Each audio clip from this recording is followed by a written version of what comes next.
संसद में विपक्ष के लगातार हो रहे हमलों के बीच बीजेपी की संसदीय दल की बैठक संसद भवन में हुई और इस मीटिंग में विपक्ष के हमलों से बचने और सदन की कार्रवाई को सुचारू रूप से चलाने की रणनीति पर चर्चा हुई। प्रधानमंत्री नरेंद्र मोदी के अलावा राजनाथ सिंह भी बैठक में शामिल। सीमा विवाद को लेकर असम और मिजोरम के बीच हुई हिंसक झगड़े की घटना को लेकर कांग्रेस नेता राहुल गांधी ने गृह मंत्री अमित शाह पर निशाना साधा। उन्होंने इस घटना को अमित शाह की नाकामी बताया और कहा कि उनके कारण ही नागरिकों में नफरत और अविश्वास पैदा हो रहा है। साथ ही उन्होंने इस घटना में मारे गए लोगों के प्रति अपनी संवेदना भी प्रकट की। राहुल गांधी के केंद्रीय गृह मंत्री अमित शाह को लेकर किए गए ट्वीट पर केंद्रीय मंत्री मुख्तार अब्बास नकवी ने कहा कि राहुल गांधी कब से सर्टिफिकेट देने लगे, अभी भी सामंती सुरूर और सत्ता का गुरूर इनके सर चढ़कर बोल रहे हैं। असम के मुख्यमंत्री हेमंत बिस्वा शर्मा ने असम मिजोरम सीमा संघर्ष में घायल हुए पुलिसकर्मियों से सिलचर मेडिकल कॉलेज और अस्पताल में मुलाकात की। डॉक्टरों को अच्छा इलाज का निर्देश दिया। घायल कर्मियों के उच्च स्तरीय इलाज की व्यवस्था करने को भी कहा। मुख्यमंत्री ने सीमा संघर्ष में जान गंवाने वाले पुलिसकर्मियों को श्रद्धांजलि दी।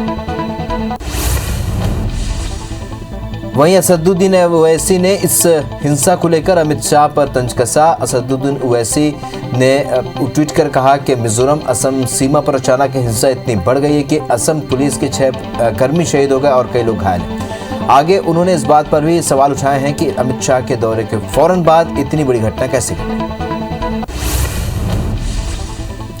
भाजपा अध्यक्ष जेपी नड्डा ने कहा कि रक्षा सौदों में कांग्रेस का सिद्धांत मिशन नहीं कमीशन हुआ करता था, जबकि उनकी पार्टी राष्ट्रवाद की प्रतीक है। उन्होंने कारगिल विजय दिवस की 22वीं वर्षगांठ पर पार्टी मुख्यालय में आयोजित कार्यक्रम को संबोधित करते हुए मोदी सरकार की तारीफ की। कांग्रेस नेता राहुल गांधी किसानों के समर्थन में ट्रैक्टर चलाकर संसद पहुंचे थे और वहीं अब केंद्रीय कृषि मंत्री नरेंद्र सिंह तोमर का बयान सामने आया। उन्होंने कहा कि कांग्रेस के लोग खुद राहुल गांधी के बयानों का मजाक उड़ाते हैं। उन्हें गांव, गरीब या किसानों के दर्द का कोई अनुभव नहीं है। कर्नाटक में अगला सीएम कौन होगा, इस पर माथापच्ची शुरू हो चुकी। बीजेपी के राष्ट्रीय महासचिव और कर्नाटक प्रभारी अरुण सिंह ने बीएस येदियुरप्पा के इस्तीफे के बाद अगले मुख्यमंत्री के बारे में टिप्पणी करने से इनकार कर दिया और कहा कि इस बारे में फैसला पार्टी के संसदीय बोर्ड और भाजपा के विधायकों पर छोड़ दिया गया। देश में राष्ट्रीय शिक्षा नीति लागू हुए 1 साल हो चुका है। लोकसभा में पूछे प्रश्न के जवाब में शिक्षा मंत्री धर्मेंद्र प्रधान ने कहा कि शिक्षा मंत्रालय ने 29 जुलाई 2020 को नई राष्ट्रीय शिक्षा नीति की घोषणा की थी और इस नीति के अनुसार भारतीय उच्च शिक्षा आयोग के गठन का प्रावधान है, जिसमें नियमन, मान्यता, अकादमिक मानदंड बनाने के लिए स्वतंत्र निकाय होंगे। उत्तराखंड में देवस्थानम बोर्ड को लेकर लगातार विवाद जारी है। तमाम मंदिरों के पुजारी देवस्थानम बोर्ड के खिलाफ प्रदर्शन कर रहे हैं और इसे लेकर विश्व हिंदू परिषद ने कड़ा रुख अपनाया है और मुख्यमंत्री से मुलाकात करके देवस्थानम बोर्ड को खत्म करने की मांग की। यदि ऐसा नहीं होता है तो आंदोलन करने की भी बात कही। ऑल इंडिया शिया पर्सनल लॉ बोर्ड के सेक्रेटरी मौलाना यासूब अब्बास ने कहा कि जनसंख्या पर कोई कानून लाने से अच्छा है शिक्षा को बढ़ाया जाए, जिससे लोग खुद जागरूक होंगे। कानून चोरी और डकैती पर भी है, लेकिन ये सब हो रहा है। बच्चे होना इंसान के हाथ में नहीं है, किसी के एक के साथ 4 बच्चे भी हो सकते हैं। ब्रिटेन के हाईकोर्ट ने विजय माल्या के खिलाफ दिवालिया आदेश जारी कर दिया है, जिसके बाद भारतीय बैंकों को दुनिया भर में उनकी संपत्ति को जब्त करने की अनुमति मिल गई है। भगोड़े कारोबारी विजय माल्या ने ब्रिटेन के हाईकोर्ट द्वारा दिवालिया आदेश के खिलाफ अपील करने के किसी भी अधिकार से इनकार कर दिया। फोन वीडियो बनाने के मामले में बिजनेसमैन राज कुंद्रा फंसते हुए नजर आ रहे हैं। खबरों की माने तो पुलिस के मुताबिक जब फरवरी में पोर्नोग्राफी रैकेट का पर्दाफाश हुआ था, उस दौरान राज कुंद्रा ने तुरंत अपना फोन बदल दिया था और उन्हें हिरासत में लिए जाने के बाद अब इस बात का खुलासा किया गया है। यूपी बिहार में भी मौसम करवट लेने वाला है। बिहार में भारी बारिश के साथ बिजली गिरने की संभावना है। वहीं यूपी के कई जिलों में बारिश देखने को मिल सकती है। इसके अलावा उत्तराखंड के कुछ जिलों के लिए मौसम विभाग ने अलर्ट जारी कर दिया है। यहां भारी से बहुत भारी बारिश देखने को मिल सकती है। दिल्ली एनसीआर में मंगलवार सुबह झमाझम बारिश हुई और इससे पहले सावन के पहले सोमवार को बारिश न होने से लोगों को काफी मायूसी का सामना करना पड़ा था। मंगलवार को भी विभाग ने बारिश की संभावना जताई है, जिसके मद्देनजर राजधानी में तड़के बारिश हुई। राजधानी दिल्ली में तेज बारिश होने से कई जगहों पर जलभराव देखा गया और मौसम विभाग ने दिल्ली में आज मध्यम से तेज बारिश का अलर्ट जारी किया है। तेज बारिश से राजधानी दिल्ली का हाल बेहाल हो चुका है। दिल्ली के राजपथ, मथुरा रोड, आईटीओ और अलकनंदा इलाकों में जल भराव से दिक्कतें बढ़ गई। महाराष्ट्र के रायगढ़ में 11 शव, वर्धा और अकोला में 2-2 शव मिलने के बाद से वर्षा जनित घटनाओं में मृतकों की संख्या 164 हो गई है। उप मुख्यमंत्री अजीत पवार ने सांगली जिले में बाढ़ प्रभावित गांवों का दौरा किया और कहा कि 1-2 दिन में आर्थिक राहत देने का फैसला लिया जाएगा। शेयर बाजार में चौतरफा खरीदी हो रही है और सेंसेक्स 53,000 के पार ट्रेंड कर रहा है। निफ्टी 15,900 की तरफ बढ़ रहा है तो निफ्टी मिड कैप में 0.70% लगभग और स्मॉल कैप में लगभग 1.20% का उछाल। मध्य प्रदेश में शिवराज कैबिनेट की बैठक खत्म हो चुकी है। नरोत्तम मिश्रा ने कैबिनेट ब्रीफिंग की जानकारी दी है। इसमें अन्न उत्सव पर व्यापक चर्चा की खबर है। स्थानांतरण की तारीख 31 जुलाई से बढ़कर अब 7 अगस्त कर दी गई है। प्रदेश में प्रतिदिन 70,000 से भी ज्यादा टेस्टिंग और कोविड रोकथाम के प्रोटेक्शन पर मुख्यमंत्री ने संतोष किया। मुख्यमंत्री शिवराज सिंह चौहान ने लाडली लक्ष्मी योजना के तहत हितग्राहियों को राशि का वितरण किया और योजना के हितग्राहियों से वीडियो कॉन्फ्रेंसिंग के जरिए बात की। सीएम ने कहा कि बेटियों के लिए लाडली लक्ष्मी योजना बनाई गई। लाडली लक्ष्मी योजना के संवाद के दौरान सीएम शिवराज ने कहा कि सभी में क्षमता, बेटियां सब कुछ कर सकती हैं और बेटियों को आगे बढ़ना है। बेटियां हर क्षेत्र में सफलता के झंडे गाड़ेंगी। सीएम शिवराज के खिलाफ कमलनाथ का ट्वीट वार जारी है। कमलनाथ ने सरकार पर देश में पेट्रोल पर सबसे ज्यादा 31 रुपये 55 पैसे प्रति लीटर और वसूलने का आरोप लगाया। कमलनाथ ने तंज कसते हुए कहा कि शिवराज सरकार आते ही प्रदेश हर हाल में शीर्ष पर पहुंच जाती है। कर्मचारियों की हड़ताल को लेकर पूर्व सीएम कमलनाथ का ट्वीट सामने आया। 70,000 पंचायत कर्मचारी अपनी जायज मांगों को लेकर हड़ताल कर रहे हैं और लंबित मांगों को सरकार से तत्काल पूरा करने की मांग कर रहे हैं। मुख्यमंत्री जी से हड़ताल समाप्त करवाने की पहल की है। मध्य प्रदेश के सरकारी कर्मचारियों के लिए एक अच्छी खबर है। कर्मचारियों के वेतन वृद्धि का आदेश वित्त विभाग ने जारी कर दिया है। बता दें कि कोरोना संकट की वजह से पिछले साल वेतन नहीं बढ़ा था। छत्तीसगढ़ विधानसभा के मानसून सत्र के दूसरे दिन मंत्री विधायक के विवाद का मामला गूंजा और इस मामले में टीएस सिंहदेव ने कहा कि बहुत हुआ, मैं भी एक इंसान हूं। उन्होंने अपने आप को सदन में बैठने लायक नहीं समझते हुए सदन से वॉकआउट कर दिया और अपने बंगले की ओर रवाना हो गए। मंत्री टीएस सिंहदेव और विधायक बृहस्पति सिंह के मामले में समझौते की कोशिश की गई है और प्रदेश प्रभारी पीएल पुनिया ने रायपुर दौरे में दोनों नेताओं से अलग अलग चर्चा भी की। मीटिंग के बाद पुनिया ने बाहर निकलकर कहा भी था कि अब सारा मामला खत्म हो चुका है। छत्तीसगढ़ विधानसभा के मानसून सत्र के दूसरे दिन सदन में शराबबंदी का मामला गूंजा और नेता प्रतिपक्ष धर्मलाल कौशिक ने सरकार से शराबबंदी पर सवाल उठाए और कांग्रेस के बारे में अगले कदम के बारे में पूछा और सरकार ने इसमें 3 समिति बनाने की बात कही और समिति की अनुशंसा पर ही फैसला लेने की बात कही। छत्तीसगढ़ विधानसभा के शून्यकाल में बीजेपी विधायक बृजमोहन अग्रवाल ने प्रदेश में धर्मांतरण का मुद्दा उठाया। विधायक ने धर्मांतरण के मुद्दे को लेकर सुकमा एसपी के पत्र का जिक्र किया। उन्होंने इस मामले में लाए गए स्थगन प्रस्ताव पर काम रोककर चर्चा कराए जाने की मांग की। विवाद के बाद सदन छोड़कर जाने के बाद टीएस सिंहदेव ने विधानसभा में वापसी की है और मंत्री सिंहदेव ने मुख्यमंत्री भूपेश बघेल से मुलाकात की। सीएम के साथ सभी दूसरे मंत्री भी मौजूद रहे। दरअसल आरोपों से आहत होकर सिंहदेव सदन से बाहर निकल गए थे। टीएस सिंहदेव के सदन से वॉकआउट करने के बाद भाजपा सदस्यों ने सरकार पर तंज कसा। कहा सिंहदेव अपनी सरकार के जवाब से दुखी होकर चले गए और ऐसी स्थिति में सदन चलाने का कोई औचित्य नहीं है। साथ ही फिर से सदन की कमेटी गठित कर इसकी जांच कराने की मांग की। छत्तीसगढ़ विधानसभा में बृहस्पति सिंह के सिंहदेव के मुद्दे पर हंगामे के बाद कार्रवाई कल तक के लिए स्थगित कर दी गई है। सिंहदेव के सदन से वॉकआउट करने के बाद विपक्ष सरकार पर हावी हो गई है। बीजेपी की तरफ से रमन सिंह, धर्मलाल कौशिक, अजित नंदाकर और बृजमोहन अग्रवाल ने सरकार को घेरने की कोशिश की। विधानसभा के मानसून सत्र का दूसरा दिन हंगामेदार रहा और स्वास्थ्य मंत्री के सदन में वॉकआउट होते ही विपक्ष मुखर हो गया।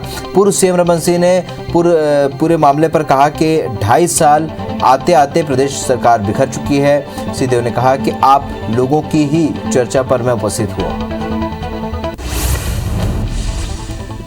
मंत्री टी.एस. सिंहदेव के सदन से बाहर निकलने पर विपक्ष ने तीखा हमला बोला। पूर्व मंत्री बृजमोहन अग्रवाल ने बयान देते हुए कहा कि ये घटना काफी गंभीर है। उन्होंने कहा कि सरकार अपने ही लोगों को प्रताड़ित कर रही है। बता दें कि विधानसभा के मानसून सत्र का आज दूसरा दिन था। बृहस्पति और सिंहदेव विवाद को लेकर सीएम भूपेश बघेल के चैम्बर में सीएम भूपेश बघेल और मंत्री टी.एस. सिंहदेव में चर्चा हुई है और चर्चा में कई कैबिनेट मंत्री भी मौजूद रहे। मीटिंग खत्म होने के बाद I-74 से के सवाल पर टी.एस. सिंहदेव ने कहा कि मामला भविष्य के घर में है। वही मंत्री डहरिया ने कहा कि चर्चा हो गई है, सब ठीक है। मंत्री अकबर ने कहा सिंहदेव नाराज नहीं। विधानसभा में हंगामे के बाद बीजेपी विधायक दल ने भी बैठक की। ये बैठक विधानसभा परिसर में हुई है और बीजेपी को मानसून सत्र में सरकार को घेरने का सुनहरा मौका मिल गया है। कांग्रेस के मंत्री विधायक विवाद में घटनाक्रम लगातार बदल रहा है। दुनिया भर में कोरोना के मामले 19 करोड़ 53 लाख को पार कर गए हैं। वहीं कोरोना से मौत का आंकड़ा 41,82,000 के पार पहुंच चुका है। दुनिया भर में 17 करोड़ 71 लाख से भी ज्यादा मरीज कोरोना को हराकर स्वस्थ हो चुके हैं और एक्टिव मामले इस वक्त 1 करोड़ 40 लाख के पार पहुंच चुके हैं। हालांकि कोरोना के डेल्टा प्लस वेरिएंट ने कई देशों की चिंता बढ़ा दी। ब्रिक्स देश यानी कि भारत, रूस, ब्राजील और दक्षिण अफ्रीका के वैज्ञानिक कोरोना के खिलाफ दवा विकसित करने के लिए मिलकर शोध करेंगे। कोविड-19 के खिलाफ प्रभावी दवा की तलाश में मेडिसिन विभागों का जुड़ना खासा महत्वपूर्ण रहेगा और इस तरह अनुभव के मिलन से ब्रिक्स देशों में स्वास्थ्य प्रणाली और स्वास्थ्य देखभाल दोनों बेहतर स्तर पर पहुंच जाएगा। देश में एक दिन में कोरोना के 30,811 नए केस मिले हैं और जिससे कुल आंकड़ा अब 3 करोड़ 14 लाख के पार पहुंच चुका है। वहीं 418 नई मौत के बाद अब तक 4,21,414 मरीजों की मौत हो चुकी है। पिछले 24 घंटे में 42,497 मरीजों के डिस्चार्ज होने के बाद कुल आंकड़ा अब 3 करोड़ 6,13,000 को पार कर गया है। वहीं एक्टिव मरीजों की संख्या भी 3,52,000 के पार पहुंच गई। 16 जनवरी से शुरू वैक्सीनेशन अभियान के तहत देश में अब तक 43 करोड़ 52 लाख लोगों को वैक्सीन लग चुकी है। इनमें 34 करोड़ 18 लाख यानी कि 26.5% से भी ज़्यादा लोगों को पहली डोज लगी है। तो वही 9 करोड़ 34 लाख यानी 7% से भी ज़्यादा लोगों को दूसरी डोज लगाई गई। पीएम मोदी ने सभी नागरिकों से वैक्सीन लगवाने की अपील की। देश में कोरोना से मरने वालों को लेकर एक स्टडी में सरकारी आंकड़ों पर सवाल उठे हैं। भारत में कोरोना के दोनों लहर के दौरान 27 से 33 लाख लोगों के संक्रमण से मौत की संभावना जताई गई है और टोरंटो विश्वविद्यालय के डॉक्टर प्रभात झा और डार्टमाउथ कॉलेज के डॉक्टर पॉल नोवोसाद ने अनुमान लगाया है और इस जून 2020-21 के बीच 8 राज्यों और 7 शहरों में मृत्यु दर पर स्टडी की गई। केरल में पिछले 24 घंटे में नए केस 11,586 हो चुके हैं और इससे आंकड़ा 32,83,000 को पार कर गया। वहीं 135 मौत से अब तक 16,171 मरीजों की मौत हो चुकी है। 14,912 मरीजों की डिस्चार्ज होने के बाद अब तक 31,29,000 लोग स्वस्थ हुए हैं। केरल ने कोरोना के बढ़ते मामलों को प्रशासन सख्ती से निपटने में लगाया।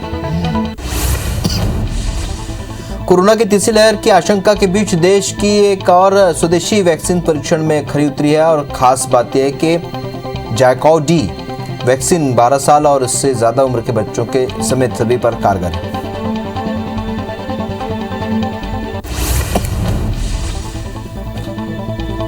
मध्य प्रदेश में 6 केस के साथ अब तक 7,91,000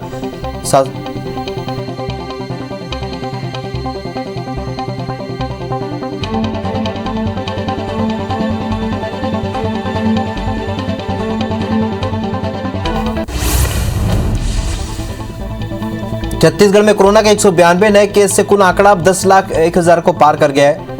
वहीं एक मौत से अब तक 13,517 मरीज अपनी जान गंवा चुके हैं। 411 मरीजों की डिस्चार्ज होने के बाद कुल आंकड़ा 9,85,324 को पार कर गया। वहीं एक्टिव मरीजों की संख्या घटकर अब 2,518 रह गई।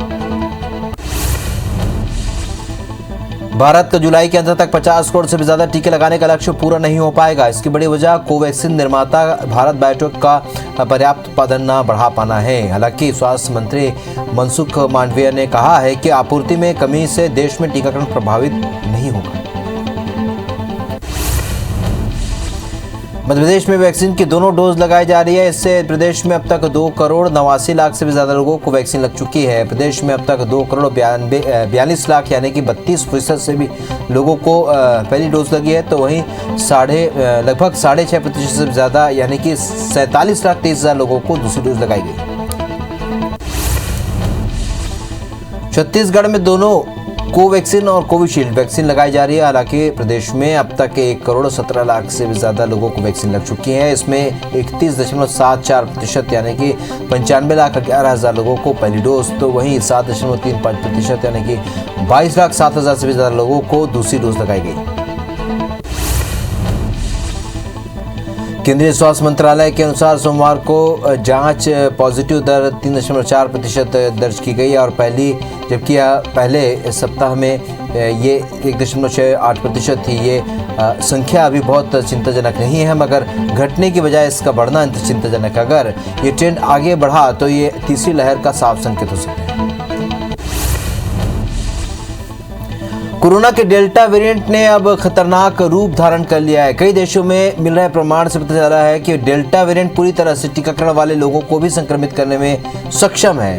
वायरोलॉजिस्ट के अनुसार डेल्टा वेरिएंट कोरोना वायरस का सबसे तेज, सबसे योग्य और सबसे भयंकर वेरिएंट है, जो दुनिया भर में कोविड-19 महामारी के तेजी से फैलने का कारण बनते जा रहा है।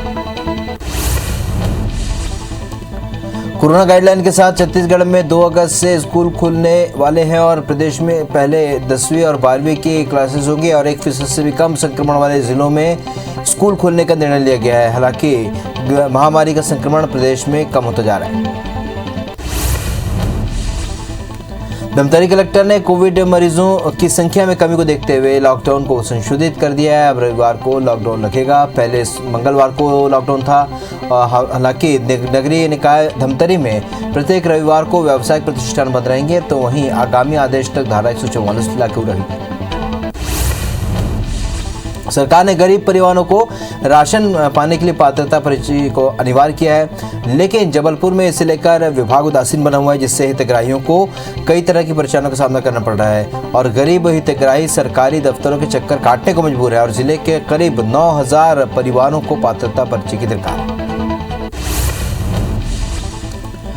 मध्य प्रदेश में चयनित शिक्षक अभ्यर्थियों ने सरकार के खिलाफ मोर्चा खोल दिया है। नियुक्ति की मांग को लेकर शिक्षक अभ्यर्थियों ने भोपाल के नीलम पार्क में धरना प्रदर्शन किया। अभ्यर्थियों की शिक्षा मंत्री के बंगले में जाने की प्लानिंग थी। रायपुर के राजधानी सुपर स्पेशलिटी हॉस्पिटल पर प्रशासन ने बड़ी कार्रवाई की है। कलेक्टर सौरभ कुमार ने हॉस्पिटल का लाइसेंस रद्द कर दिया है। 17 अप्रैल को अस्पताल में शॉर्ट सर्किट से भीषण आग में वहां पर भर्ती 7 लोगों की जान चली गई थी। इसके बाद 2 मंजिल तक ही अस्पताल के संचालन की अनुमति प्रशासन ने दी थी। प्रबंधन ने अग्निशमन संबंधी सुरक्षा प्रमाण पत्र में पेश भी नहीं किया। पेंड्रा जिले में पुलिस के जुए पर रेड के बाद कोई कार्रवाई नहीं करने पर एसपी त्रिलोक बंसल ने कोटमी चौकी प्रभारी को सस्पेंड कर दिया। साथ ही थाने के 2 अन्य आरक्षकों को भी लाइन अटैच कर दिया है। 25 जुलाई को टीआई योगेश अग्रवाल ने विशेषरा में जुए के अड्डे पर छापा मारा, लेकिन लापरवाही की शिकायत के बाद उन पर कार्रवाई की गई।